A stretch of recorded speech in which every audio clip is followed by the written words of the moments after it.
Now then, to make our fruit cocktail wine, we will be using the following. I have 5 15-ounce cans of fruit cocktail in 100% juice, making sure that there were no preservatives in the ingredients. We will be using approximately 3 cups of sugar. Don't know exactly how much we're going to be using until we've taken that first hydrometer reading and making adjustments to suit to taste. I'm going to be using a Red Star Premier Côte d'Esblanc wine yeast, principally because of its low AVB potential. I'm going to be using 1/4 teaspoon of regular bread yeast, and that's going to be used as our yeast nutrient substitute. We need 1 black tea bag, and that's going to be acting as our tannin substitute to provide a little bit of astringency at the back end of our winemaking process. We need the juice of 1/4 lemon, and that's going to act as our acid blend substitute. That's going to provide a little bit of acidity to our wine to give it a little bit of brightness. A couple of straining bags will be helpful to contain our fruit during that first part of fermentation. We are going to need 1 gallon of clean filtered water. It would be helpful if we had a wide mouth fermenter, something with a wide mouth opening so we can get our straining bags into the fermenter. After a week, we'll need a secondary fermenter, which in this case is a 1 gallon jug, jar, demijohn, carboy, take your pick. In my case, it's just a recycled apple juice bottle. You are going to need an airlock with bung with the appropriate size to fit your opening. And I should point out that in my case, my particular wide mouth fermenter does have a built-in airlock, although it does come with a standard airlock as well. We'll need a nice 8-quart pot with a good fitting lid. It would be nice if we had a hydrometer, which will let us know our starting gravity, which is used to help determine our alcohol by volume at the end of the process, or basically how much alcohol we've got in the wine. Also lets us know if we've had a stuck fermentation. And now, whether you're using Star San or One Step or any other food grade sanitizer that's appropriate for winemaking, we want to make sure that all of our equipment has been properly cleaned and sanitized to make sure that we don't have any issues later on down the road. Most of the items that you see here, you can find links in the description and comment sections of the video. And that is what I'm going to be using to make this wine. Now that we're in the kitchen, we want to go ahead and do a couple of things. One, we want to go ahead and get our tannin/yeast nutrient process started by pouring in about 1/2 cup to 3/4 cup of our water. The remainder we'll go ahead and put in the pot.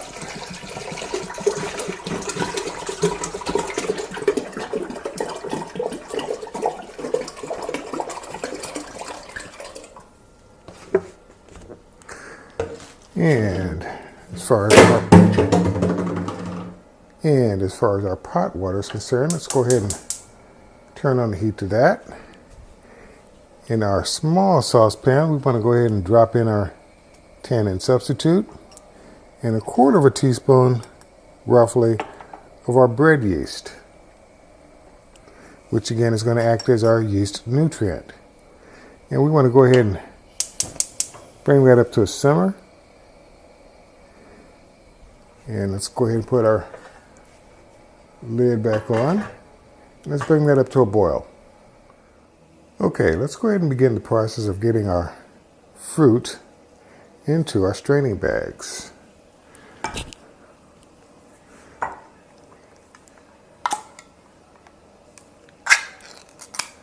That kind of makes things easier.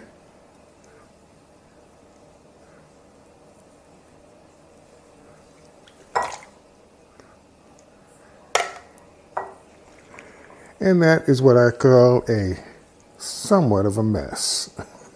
I'll clean that up later. Let's see if I can do a better job with can number 2. This time, being a bit more careful to actually get it in the bag, like so. And let me go ahead and finish up this process.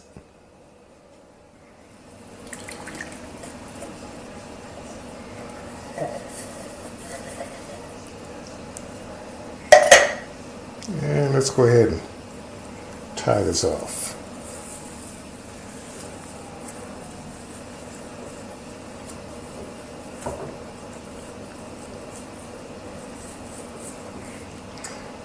And let's get ready to put this in the pot. Okay, now that our water has come to a boil, it's now time to go ahead and add in our fruit. Now we're doing this for a couple of try that again. We're doing this for a couple of reasons. Even though this fruit has gone through the canning process, you just can't be too sure as to whether or not it's killed off all of any wild yeast that might have made it for the ride. So by putting in boiling water, that will effectively kill off any yeast, which is basically what we did with, sorry about that, which is basically what we did with our yeast in our yeast nutrient / tannin solution. By boiling the water along with the tea, we've killed off the yeast so that the yeast is now dead, and that will later on give our live yeast a little something to feed on. We had a little extra juice that seeped out of the bag, so we'll go ahead and add that to the mix. We're going to make sure our stove is turned off because we don't need to cook the fruit. We just want to get it warm enough. Put our lid back on and let that come down to room temperature. Okay, now that our mixture has cooled down some, let's go ahead and incorporate our sugar.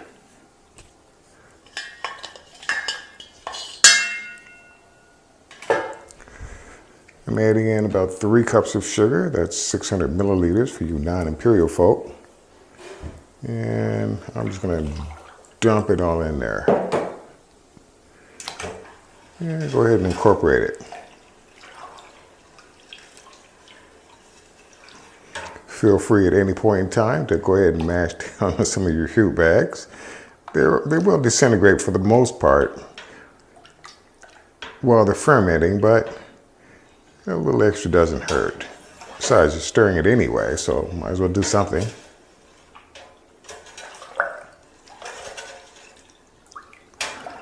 All right, I think that's mixed in well enough. Next thing we want to do is take a hydrometer reading. If you have a hydrometer, see where we stand. All right, looks like our hydrometer reading is coming in at 1.066. Just a little bit short of where I normally would like it. Arbitrary reference of 1.080. So I'm going to go ahead and add an extra half a cup of sugar. Now by adding that extra half cup of sugar, we now have a new hydrometer reading of 1.072, which is a lot closer to where I want it to be. Now, of course, the reason why we want a higher reading on the hydrometer by adding the extra sugar is that we want to produce a little bit more alcohol in the final product. Yeast eats sugar, converts that into alcohol and CO2, and that's the purpose behind that. It's not to make a sweeter wine at the end. My wines go dry, which means no sugar at the end of the process, and I do back sweetening to bring it up to a sweetness level of my own liking. Let's go ahead and add in our acid blend substitute. Ooh, this one's got lots of seeds. And all we need is just a squeeze of 1/4 of a lemon. And using a small strainer, let's just go ahead and just give this a squeeze.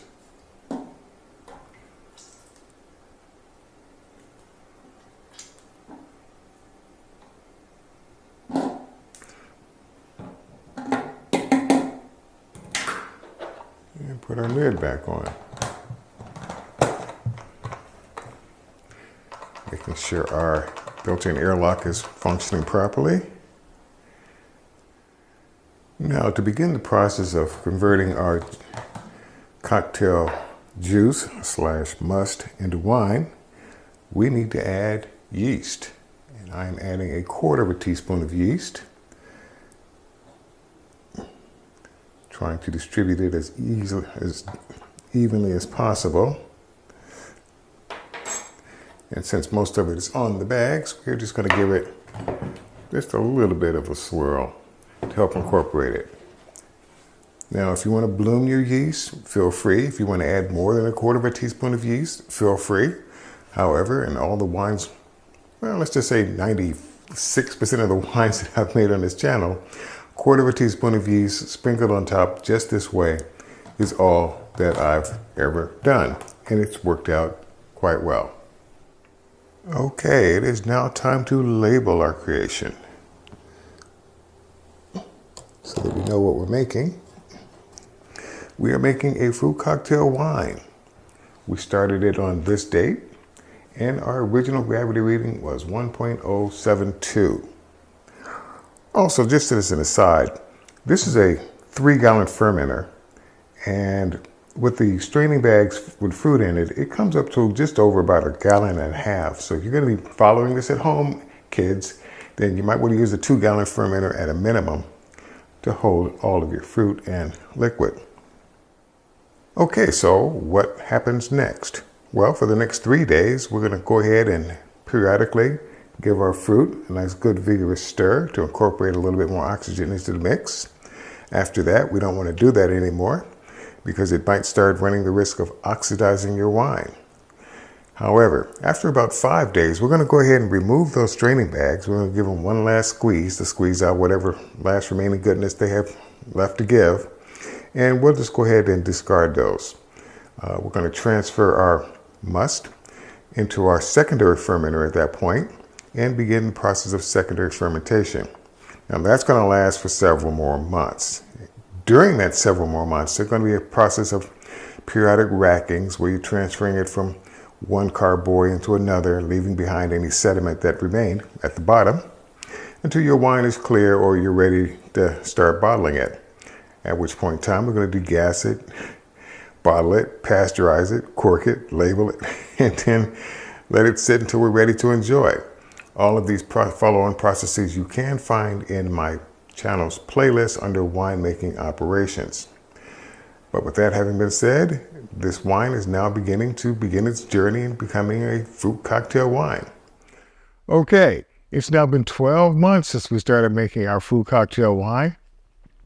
Let's see if it's drinkable. All right, let's see. A few particulars: DIY Fermentation, fruit cocktail wine, born 6/14/2022. AVB came in at 10.5%, and it was back sweetened some time ago to a hydrometer level of 1.012, which for me, for whatever reason, I found to be a sweet spot, even though it's not that sweet. And one last thing, it's been pasteurized. This wine, of course, it never really went clear. I mean, that's basically, it's hazy. There's no ifs, ands, and buts about it. That's the way it ended. And that's fine by me. I don't really care that much, that often. So let's get right to it. In the intervening 12 months, it's been racked a couple of times. It's been, of course, back sweetened. It's been bottled. It's been pasteurized. It's been labeled, corked. It's done all the intervening steps that you normally don't see on my videos because I have standalone videos in the winemaking operations playlist. You can check those out there. Just saves time that way. Beyond that,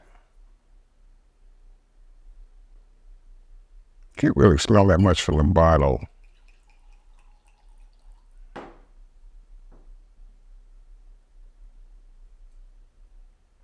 If you're expecting to smell something that smells like fruit cocktail, whatever smell you get from that, which is not really all that much, you're not getting it here. What you're getting is that first whiff of alcohol. Yep. That aroma is unmistakable, even at 10.5%. I don't really think you're going to be tasting all that much alcohol, but still, you can smell it.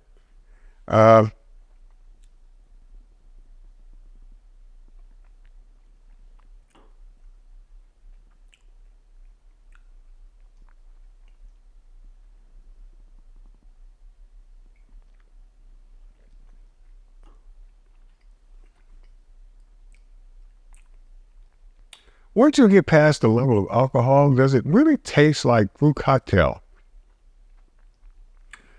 It does. It's not like an overpowering aroma of fruit cocktail or flavor of fruit cocktail. Fruit cocktail packed in light syrup. or natural fruit juices probably would be closer to the mark. But yeah, you can taste it.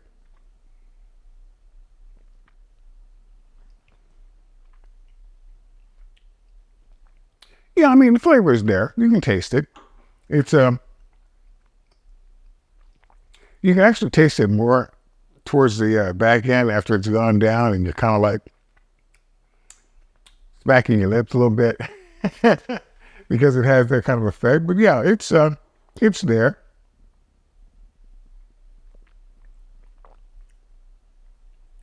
Yeah, it's not bad. Definitely, this is not something you would want dry. Definitely, probably you would want this slightly chilled a bit.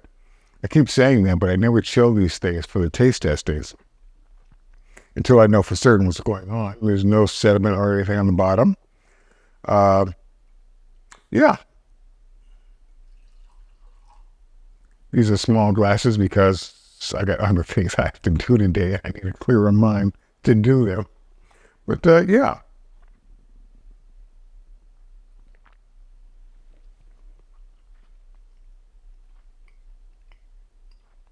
Yeah, you can actually taste the fruit cocktail. Wonder if it'll stand up to ice. Probably not, but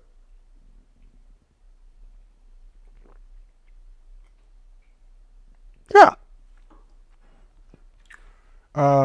If you did sweeten it up a little bit more to your own liking, which is why I let all my wines go dry and then I back sweeten them. I keep saying this for every video just to make sure that everybody understands what I'm doing.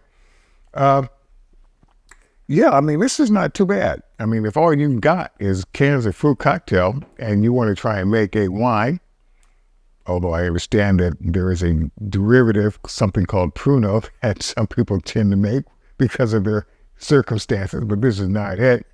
Yeah, let's turn out okay. Yeah, let's turn out okay.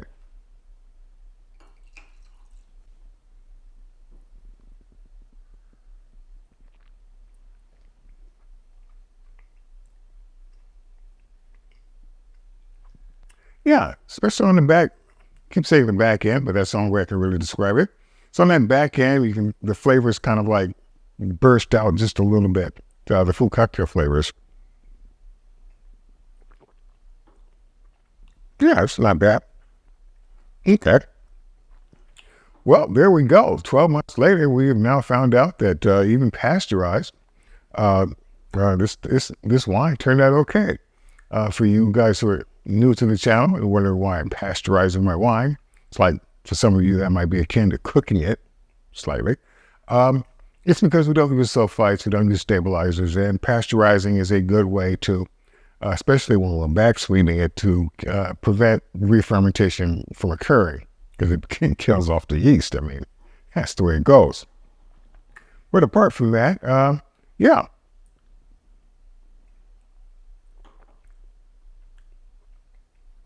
Yeah, I like it.